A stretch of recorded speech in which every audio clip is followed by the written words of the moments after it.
Disney's Lion King is coming to Columbia's Koger Center in just a couple of weeks at the end of March, and we are honored to have Gerald Ramsey, Mufasa, here with us today to talk. My first question right off the bat is, how on earth does one step into such an iconic role as Mufasa? I think it's the same philosophy I took from the audition. It was literally like, keep your head down and just take one step in front of the other, and eventually you'll get to where you're meant to be. Otherwise, if I looked ahead and saw what they expected me to do, I wouldn't even have stepped into the audition room.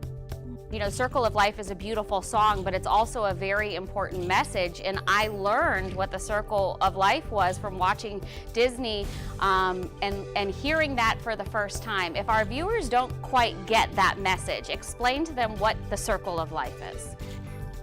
It's the core message of The Lion King, and I think that's what keeps it going after 20 years, you know? And it's the celebration of life and of new life, but it's also recognizing that not everything lasts forever, you know, and life comes to pass.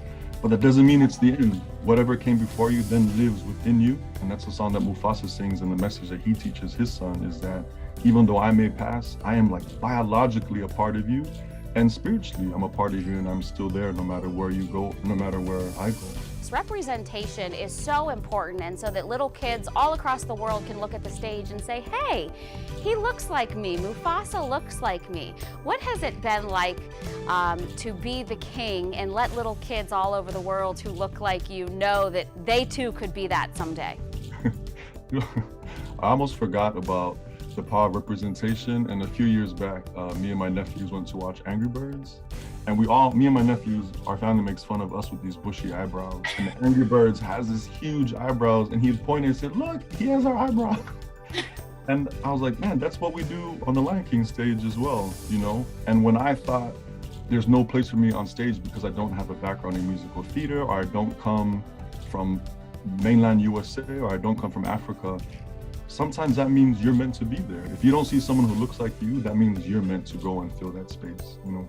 All right, last question. Why should all of our viewers, whether or not they've been diehard Lion King fans, come out and see this amazing stage show?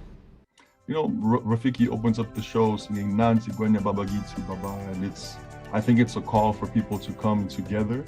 I think it's been a very difficult past couple of years for various reasons, personal and for bigger worldwide reasons. And I think there is power in art, in music, and in storytelling.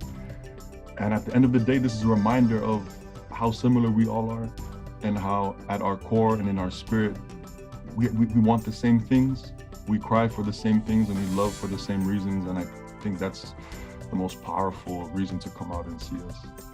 It is a beautiful message, and before you go, I gotta ask you, you have the beautiful deep voice. I want to give our viewers a little taste of Mufasa. Can you hit us with just one of Mufasa's classic lines? Remember who you are. Ooh, I love it. All right, Gerald, thank you so much for being with us. The King of the Jungle, Mufasa, coming here to Columbia's Koger Center, March 23rd through April 1st. We cannot wait for the show to get here.